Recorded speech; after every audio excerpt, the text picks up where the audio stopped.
Eliudi, Eliazari,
Imana yise umuntu uko umuntu yabyaye Imana turi imbere y'iyagara rikomeye turi imbere y'izuzwa rikomeye ku mugambi w'Imana ugucungurwa kwa muntu mu mateka ya muntu kuva kuri ijoro amateka yanditswe mu rushya twitwa izina rishya tumukire abagaragu tumukire abacakara muri inshuti muri abana zuba ryaje yaje gusura zuba ryaje yaje muri twe badukure mu mwijima w'icyaha atujyane mu rumuri rwe rw'agatangaza ntibazongera kubita nyirampaka igihugu cyawe ukitwa itongo uzitwa umwubakazi igihugu cyawe cyitwe umugeni bavandimwe kuri uyu mugoroba nagira tuzirikane ku ngingo zigera muri enye cyangwa eshanu. Ingingo ya mbere ni uko uhoraho uko twakwibutsa isomo rya mbere aduhihibikanira yigise mbaza abana urabona nari nk'abana batoya babwiranye musubire muri iri jambo ngo nyagasani araduhihibikane byaragoye cyane baraduhihibikana byari bigoye cyane ariko ijambo rya mbere rikomeye cyangwa tuzirikane kuko uhoraho Imana yacu aduhihibikanira umuntu aremwa ntabwo Imana yamugishije inama ijya no kumucungura ntabwo yamugishije inama kimwe n'uko natwe tujye gutubarira ntabwo twigisha inama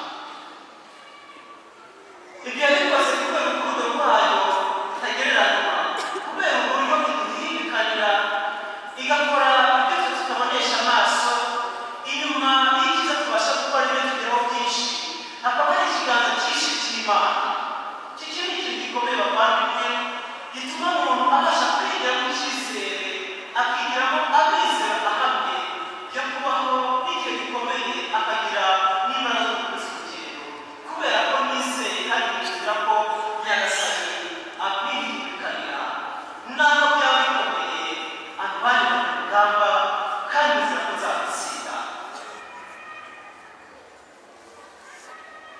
Icyo cyo cyatumye Imana ikaza gutura muri twe ijambo akigira umuntu hari kugira ngo muri kwa kurihibikanira Imana ikomeze tubyegereze ikomeze ibane natwe ikomeze tube muri twe maze tusohoke kandi tuberwe n'ibyiza Imana ituzaniye.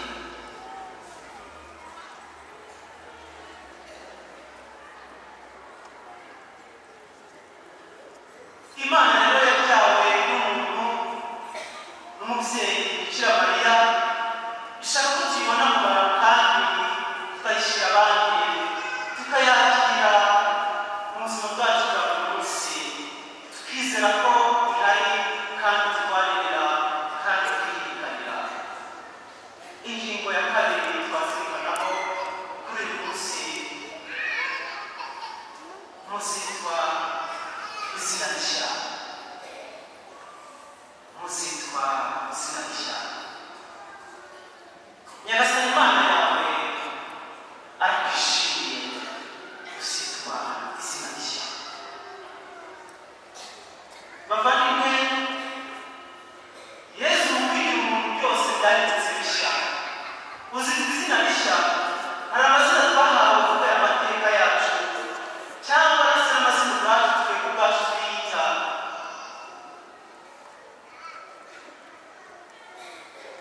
Hari igihe cyageze kwitwa umunyarwanda bikaba biteye igihugu cyane biteye isoni kubera amateka.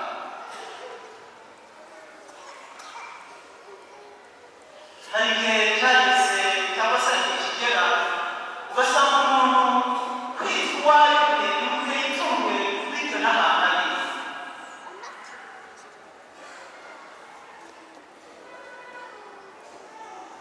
Hari abo ababyeyi usanga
kuva kuri Dawidi kugera ku munyago ry'i Babuloni ibisekuruza 14, kuva ku munyago ry'i Babuloni kugera kuri Kristo ibisekuruza 14. urabona ko nubwo aya mateka cyangwa se ibisekuruza ari birebire ariko bigenda bigeraho byiciriza. Igice cya mbere kigeza kuri Dawidi, cya kabiri mu munyago ry'i Babuloni, ubundi kikaza kuri Kristo watangiye ubuzima bushya. Kera igihe twabaraga bagenda basubira inyuma, ariko ubu tugiye kuri Kristo turabara bagenda tujya mbere, bajya kuri Kristo bavuye muri mwe tujya kuri Kristo. Ubu rero zirikana kuri iyi sekuruza hari ukuntu aho bigenda byiciriza mu gihe hari intege. Birakora abantu yakuriza kuri Dawidi akaba intege kubera ko Salomo yavuze ku mugore wa Uriya, Dawidi yicishije kugira ngo atware umugore we, ariko ntabwo byiciriza amateka ya Yesu Kristo.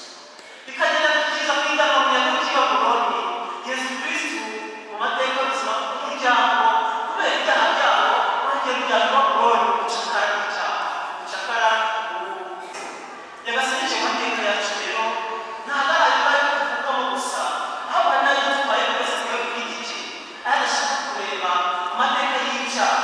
Hari umuntu akabona uyu munsi arahereza umupadiri cyangwa undi mukristo ukomeye n'undi, ariko afite amateka ashaririye y'umukristo. Hari Bibiliya yanyuzemo ishariye cyangwa se akenshi umuntu ntashaka kureba bene amateka, ariko Nyagasani wavutse arakubwira ngo byarebe yakire amateka matagatifu kubera ko amateka niyo wacungurijwemo, kandi uyu munsi niyo akukirizaho kugira ngo ugire ubuzima bushya bw'abana b'Imana. Kristo yakuzwe abantu adukiza amateka yacu, ntabwo tugomba kuyahakana, tugomba kwiyakira uko turi, tugomba kwiyakira uko turi. Nibyo twumvise Yohani Batista avuga ati ntimushake kumfata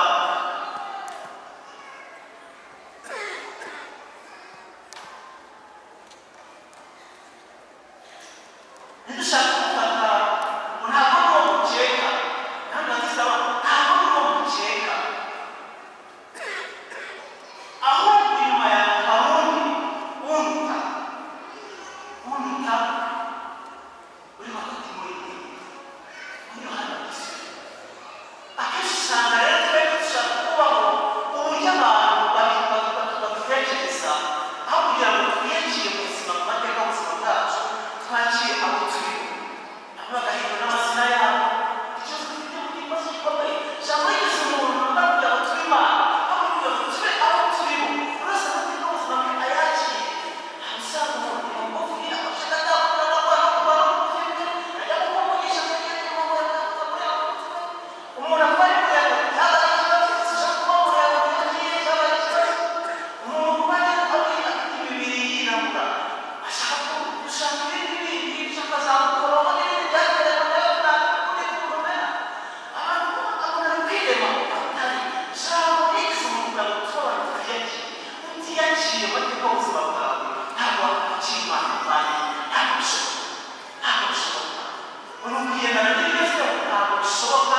Tugomba kwiyakira uko turi, tukakira amateka y'ubuzima bwacu, bityo natwe tukabasha kwakira Imana mu buzima bwacu. Jambo rigize umuntu ntabwo natwe tuba abantu, kandi tube ari Imana twifuza kubaho, atari abo twifuza kwirinda gusa, ahubwo Imana twifuza kubaho kandi twishimiye uko Imana yatugiriye. Bavandimwe, iki cya kane navuga ndetse isoza ni uko duharanira Kristo wize umuntu adusaba kandi kugendera mu mubiri, kugendera mu mubiri, kugenda mu mubiri bitewe nawe akatubera itara, tukemera akabukira mu buzima bwacu. Icyo dukoze cyose tukagira icyo kumubaza, tukamugisha inama,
nuko rero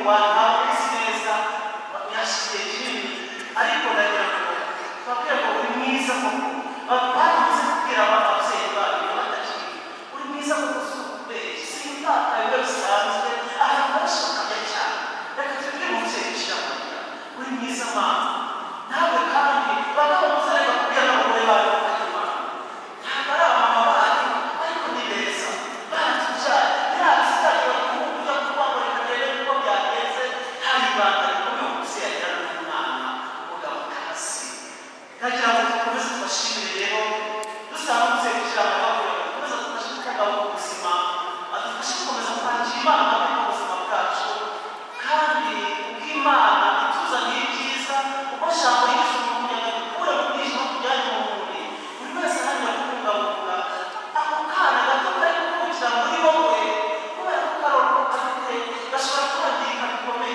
hari urumuri rw'urukundo urumuri rw'ubuvandimwe urumuri rw'ibyishimo hari urumuri rw'ibyiza biri guturuka muri wowe ariko bisaba kubungabunga hari byinshi biba bisaba hari ingamba zikomeye zisabwa kugira ngo umukristo akomeze akure mu kwezi agenda akura maze bityo umunsi tuzaba twavuye muri iyi si tuzagire turaba abashyitse bahingayire igihagararo cya kristo kuko kuba mutagatifu atubwiye mukomeze mugire ubuzima bwiza noheri kandi mukomeze mwishimire kuvukana na kristo no kwakira neza imana kuza kuba muri nyagasani yesu kristo nyagasani yesu kristo.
Nukuri aba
Foi cheio de família, por uma vez.